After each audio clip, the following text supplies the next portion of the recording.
Hello teachers, today I'm going to discuss intermediate level class 110 memory match game coding part 2.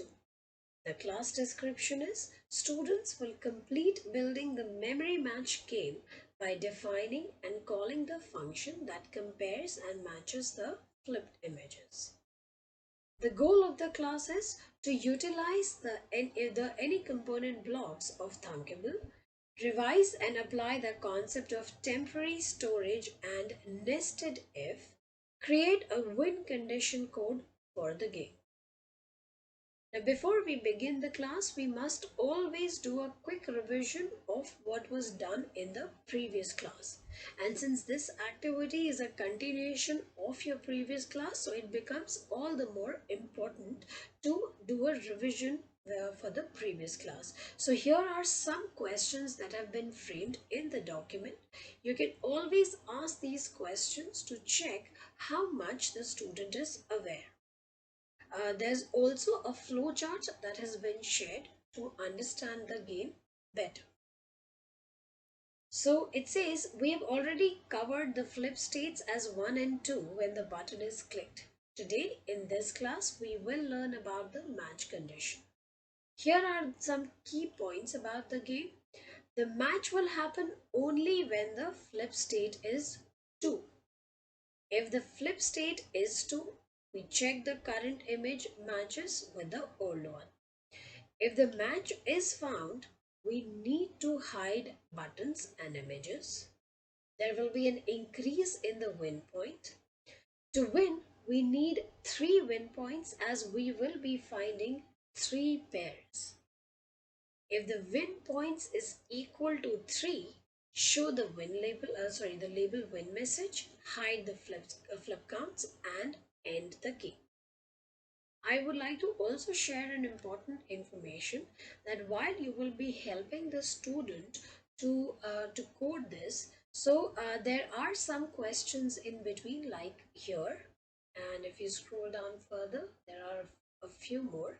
So all these questions are related to the codes that we are going to use. Keep referring to your document and in between keep asking the students for a better understanding. Now let's come to the coding.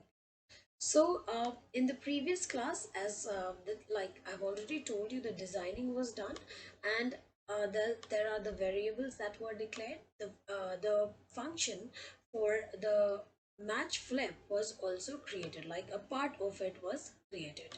Now as we are going to begin coding today for the remaining project, so here we are applying a logic that if the app variable flip state is equal to 2, so if this is happening, then we are going to nest an if else condition, and we are saying if the current image name is equal to the old image name, then the device is supposed to vibrate.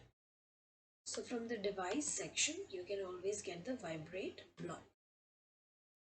Also, one of the goal of the project is to use the blocks from any component. So here you go to any component, get the set text block, and we are going to set the current button's visibility to false as well as the old button's visibility to false. Further, we will set the flip states value by 1. Now, we are going to change the win points by 1. So as we have like in the key points, we have discussed that the win points is going to show an increase. Then we are nesting an if condition with the logic that if the app variable win points is equal to 3.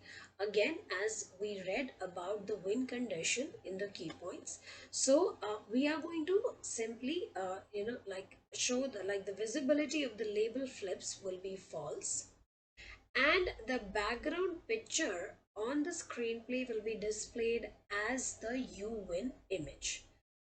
Also, the label win message will be shown with the text. Here you're going to concatenate or join the variable with the text, and also the set like we are going to set the visibility of the row win to true. Else, we have to wait for 0.5 seconds. Now this block is available in the control section here. Okay, and we are going to bring the any component blocks, and we are going to set the current buttons visibility to true as well as the old buttons visibility to true. Then the continuation of the if condition, we are going to say that if the app variable old image components visibility, sorry, not if, it's a set that we are doing visibility to false, and we will set the current image components visibility as well to false.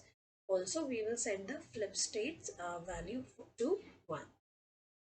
So once we have completely defined our function, that is your match flip, we are going to create the flip events.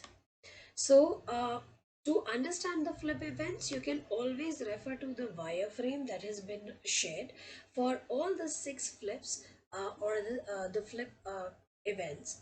You can see here what will be the parameter name, what will be the value that needs to be passed. So here we will get the event when the flip 1 is clicked. So go to flip 1, get the clicked event,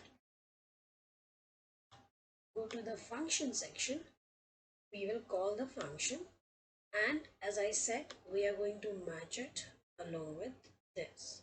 So flip 1, the parameter current button will be flip 1, the current image component will be image 1, the name will be in the app as listed in the images and the flip number 1. So the same thing has been done here. Similarly, you're going to go ahead and do flip 2 is clicked, 3 is clicked, 4, 5 and 6.